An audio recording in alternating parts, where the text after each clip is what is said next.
This is a quick disclaimer. This is recorded after the Nully update, but most of these takes came in before the Nully update, so I won't really emphasize on Nully this much. So if you're wondering, there you go.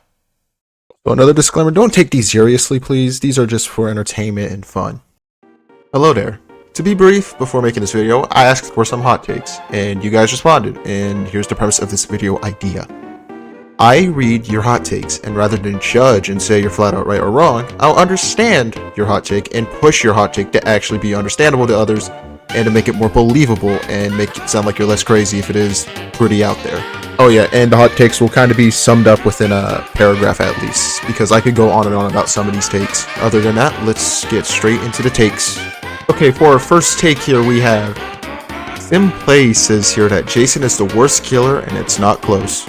Jason lacks crowd control and zoning, which are key factors to beating more competent teams in the game. While Jason can dominate casually, Jason struggles up with catching survivors and especially on looping competitively. Even though Jason can eventually catch up to the loopers, the time wasted does not make up for the fact that he struggles there.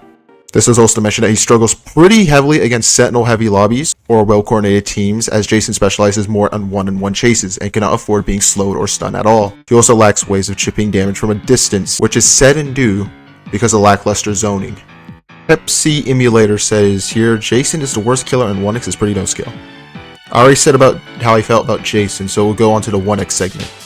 If you had to describe what 1x is with his two low cooldown projectiles and one of them is larger than Guest's hitbox, you could argue that it is brain dead, as 1x can just throw all his projectiles randomly and he'll probably land them on some random unfortunate soul or just trying to do a generator. 1x also does poison damage, which leans into his more spammy playstyle, especially when paired with entanglement, and you wonder why everyone picks 1x. It's because you can't turn your brain off with Cool Kid's walk speed override anymore, you actually have to use it correctly now. But 1x is just more of a spam thrower. Alright, on to the next take. Blight Gaming 1812 here says, John Doe's nerf made him better. Although John Doe can no longer be permanently stunned for 2.16 seconds now, it's not hard to pull off Unstoppable because of Error 404 parrying, which got buffed as John Doe takes 2 seconds of stun time and gets extra seconds of speed depending on the team's sentinel count. Since each match is usually going to carry 1 to 2 sentinel, you typically have a 4 to 5 second speed boost with Unstoppable active, therefore making John Doe better at catching up to survivors than the previous version of Unstoppable, making him technically better than he was before. Alrighty, the Cheese Block Scheme here says, the lyrics are the worst part of Infest Chromatica. Oh boy, this is going to be hard to defend. First of all, the lyrics are slowed, so it just sounds very odd and woozy at times when hearing this. Second of all, when the lyrics start playing, it doesn't feel more like a chase, it feels more like being part of an anime edit.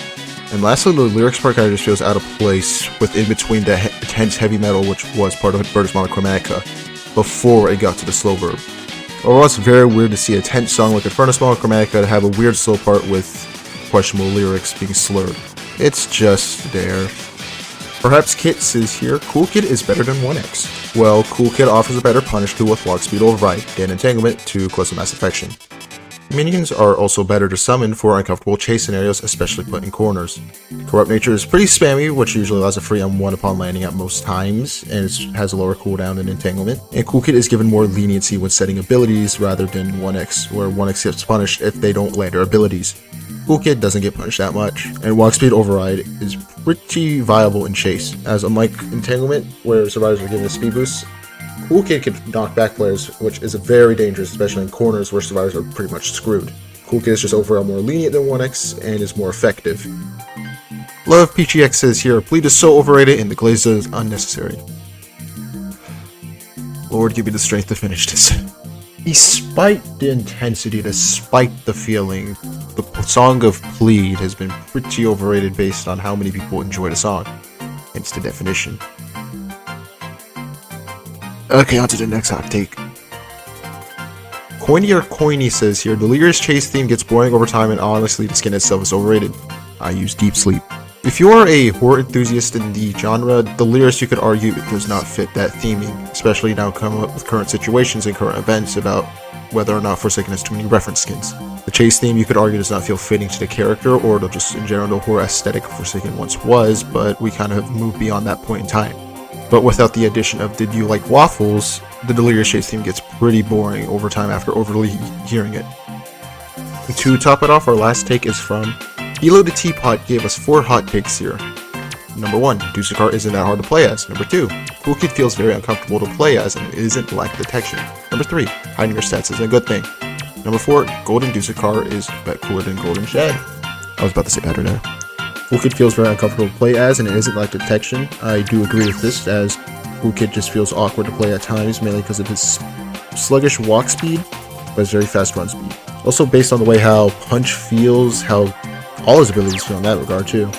Yeah, after Dusakar's recent rework, he's not really that difficult to play as anymore because 1, you don't have to depend on teammates now with your abilities, and 2, you are now pretty self-sustainable. I think your stats isn't a good thing. Okay, I guess we're going 1984 in this.